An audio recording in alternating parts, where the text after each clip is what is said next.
안녕하십니까. 최근 한국에서 G20 정상회의가 끝나자마자 아일랜드에서 금융위기가 발생했죠. 또 그 위기가 어느 정도 수습되었다라고 생각할 때 바로 이어서 스페인과 포르투갈에서도 위기 발생 조짐이 보이고 있습니다. 지금 세계 금융시장에는 아직도 2008년 미국에서 시작한 그 금융위기의 여파가 계속되고 있음을 우리가 알 수 있습니다. 2008년에 시작한 미국발 경제위기는 전 세계를 동반 침체의 늪으로 끌고 갔습니다. 도대체 그때 미국에 무슨 일이 생겼길래 이렇게 전 세계가 빠져 죽고 있는가? 오늘날 세계화, 글로벌 많이 들으셨을 겁니다. 그러한 세계화의 진행과 함께 지난 10여 년간 미국의 경제 발전을 이끌어온 것은 바로 금융자본이었습니다. 특히 월스트리트의 금융업계와 실리콘밸리의 이 정보통신 산업이 주도했죠. 금융과 IT가 결합된 이 금융공학의 발전으로 수많은 금융상품이 만들어졌습니다. 그런데 그 대부분은 아주 싼 금리로 조달한 그 자금을 몇 배나 팽창시킬 수 있는 그러한 경영을 가능하게 한 것이었습니다. 그 대표적인 예가 바로 서브프라임입니다.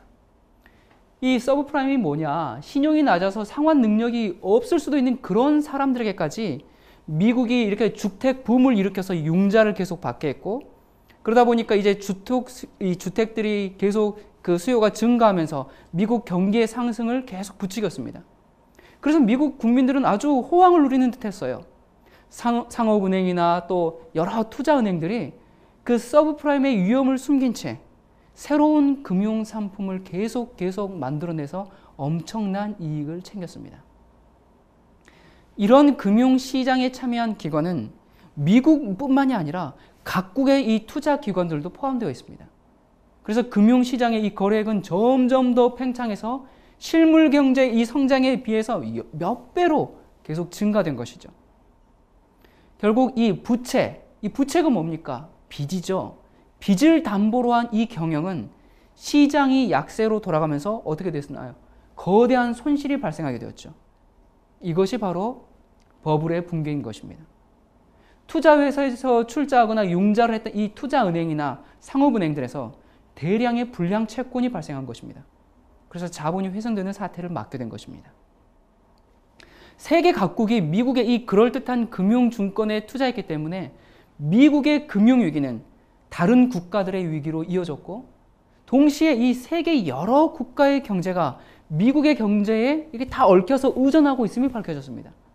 그래서 이 각 나라들은 한없이 계속적으로 이익을 추구하고자 하는 그런 유혹에 빠져서 미국은 물론이고 국경을 넘어서 전 세계가 함께 투자했기 때문에 전 세계가 동시에 금융위기에 휩싸이게 된 것입니다. 그것이 바로 오늘날의 상황입니다.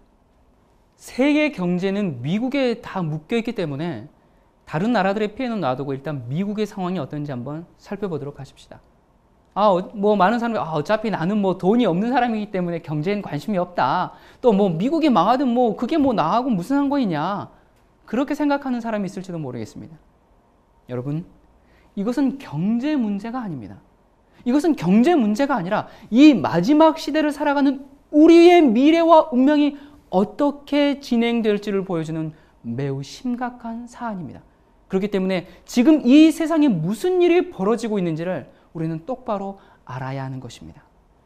여기 이 워싱턴 포스트지에서 이러한 기사가 났습니다. Is it 1929 again? 그러니까 1929년도에 있었던 그 경제 대공황이 다시 오는가? 라는 제목으로 이러한 기사가 실렸는데요. 전체 경제 활동에서 정부가 차지하는 비중이 그때 대공황 당시보다 훨씬 커졌고, 또 위기 직전에 이 미국인들이 감당하기 어려울 정도로 빚을 끌었었다는 것이죠.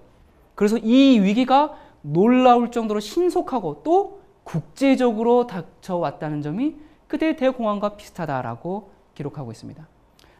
자, 여기 이 불탄 집들이 보이는데요. 자, 이곳이 어딜까요? 빈민가나 슬럼가가 아닙니다.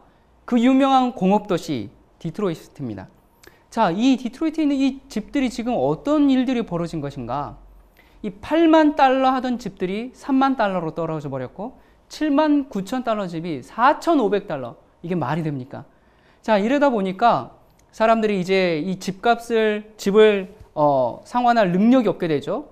다 빚으로, 부채로 사서 이제 그 집을 샀기 때문에.